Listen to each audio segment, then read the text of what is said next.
समोसरण में विराजमान गणधर परमेष्ठी के रूप में परम पूज्य मुनि श्री वीरसागर जी महाराज के चरणों में नमस्कार करते हुए, हे मुनि महाराज, हमारी शंका ये है, मन में बहुत भाव आ रहा है।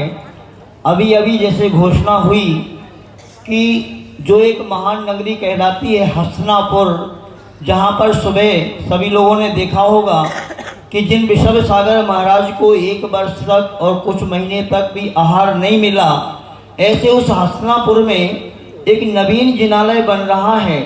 वो भी बहुत सुंदर जिनालय बन रहा है और एक ऐसा व्यक्ति, एक ही परिवार वो पूरा जिनालय बना रहा है। खेकड़ा निवासी कोई सेठ हैं जो बहुत अच्छे व्यवसायी हैं, एक ही व्यक्ति वो मंदिर का निर्माण कर रहे हैं। और युग के आदि में भी उन्हीं आदिनाथ भगवान के जो प्रथम पुत्र थे भरत चक्रवर्ती, उन्होंने सुना है 72 जिनालयों का निर्माण कैलाश पर्वत पर करवाया था, वह भी स्वर्ण के। और आज वर्तमान में आचार्य गुरुवर विद्यासागर जी महाराज के आशीर्वाद से बहुत बहुत सुंदर जिनालय, ऐसे अद्भुत जिनालय जैसे कुंडलपुर में बन रहा है बहुत सुंदर जिनालय, नेमावर में भी बन रहा है, भोपाल में बन रहा है, विदिशा में बन रहा है, चंद्रगिरी डोंगरगढ़ छत्तीसगढ़ में बहुत बहुत अद्भुत जिनालय बन रहे हैं। आखिर करोड़ों अरबों रुपया खर्च करके ये जिनालय निर्माण हो रहे हैं और लोग करते हैं। अपन देख रहे हैं इतिहास को कि ये आदिनाथ भगवान के समय से ही जिनालयों का निर्माण हो रहा है, किंतु वर्तमान में ये देख रहे हैं कि वर्तमान में जो युवा पीढ़ी है, पश्चिमी युग में भौतिकता की चकाचौंध में इन जिनालयों की क्या महत्वता है, क्यों ये जिनालय बनाए जाते हैं, क्यों करोड़ों करोड़ों रुपए इतना खर्च करके इन प्रतिमाओं को विराजमान किया जाता है, इसकी कुछ भी महत्वता लोग नहीं समझते हैं। भगवान, आखिर इन जिनालयों को क्यों बनाया जाता है, इनमें जिन बिंबों को क्यों विराजमान किया जाता है, इनकी क्या महत्वता है, इन प्रभु के दर्शन करने से क्या लाभ जनता को होता है, ये सब मेरे मन में बहुत शंकाएं हो रही हैं। और आज वर्तमान में युवा पीढ़ी इसके महत्व को समझ भी नहीं रही।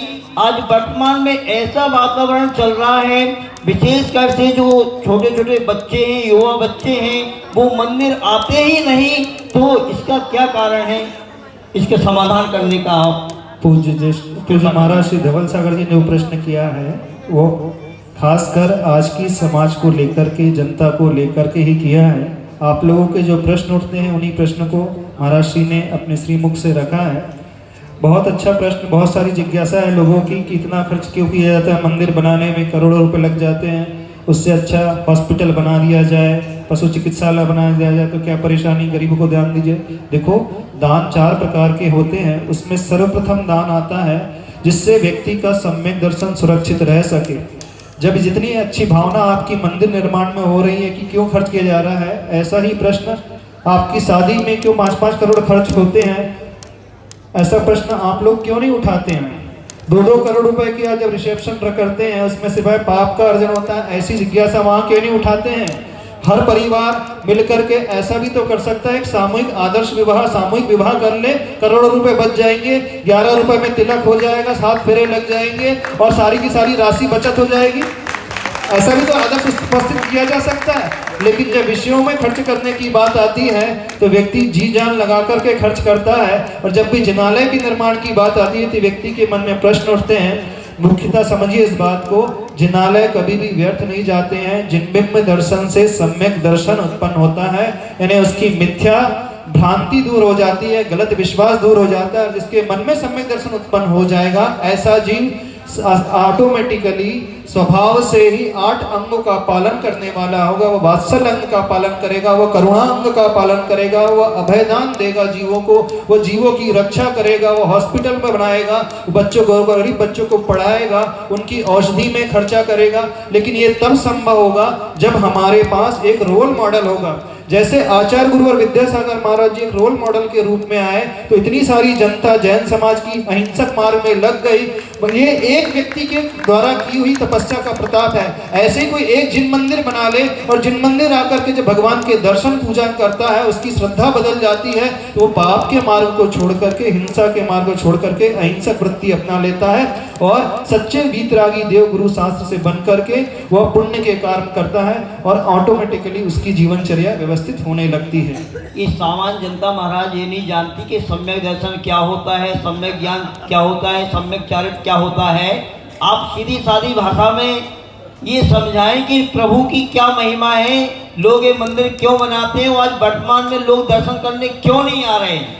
वर्तमान में इंद्रियों के विषयों में इतने ज्यादा लोग लग गए हैं। जब जो व्यक्ति प्रभु की महिमा को समझ लेता है वो पहले प्रभु के दर्शन करने आता है, पूजा करता है, और जो इनकी पूजा भक्ति करेगा वो व्यक्ति स्वतः ही अपने दुखों को दूर करके, कष्टों को दूर करके सारे सुख को पा लेगा, क्योंकि इनकी भक्ति से ही श्रावक का पहला चरण प्रारंभ होता है। उसके बगैर वह श्रावक नहीं कहलाता, उसकी दिशा यहीं से बदलती है और उसके अगले पग भी सही दिशा में लगेंगे। तो भगवान की भक्ति ही श्रावक के जीवन में एक ऐसा मार्ग है जो भुक्ति और मुक्ति दोनों प्रदान करने वाली, यानी भोग उपभोग की सामग्री भी और क्रम से मोक्ष को भी प्रदान करने वाली होती है। तो भगवान की भक्ति कभी भी व्यर्थ नहीं जाती है। हाँ, जो इनकी भक्ति नहीं करता है वो पूर्वकृत पुण्य के उदय से आज तो अच्छे में रह लेता है, लेकिन भविष्य में वो ऐसे पाप कर्म को कमा करके दुखों को ही पाता है जैसे नरक और पशु गति में जाकर के जीव दुख को भोगते हैं। इतनी बड़ी बात आपने बताई कि प्रभु का दर्शन भुक्ति और मुक्ति दोनों को देने वाला हुआ करता है।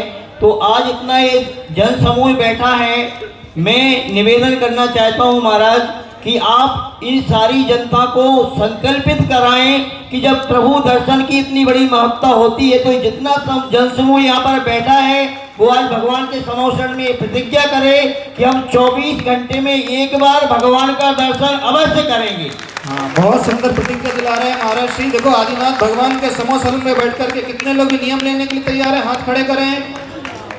प्रतिदिन 24 घंटे में कम से कम एक बार दर्शन अवश्य करेंगे। बहुत कम हाथ खड़े हो रहे हैं, बहुत सारे लोग तो हाथ खड़े ही नहीं कर रहे हैं।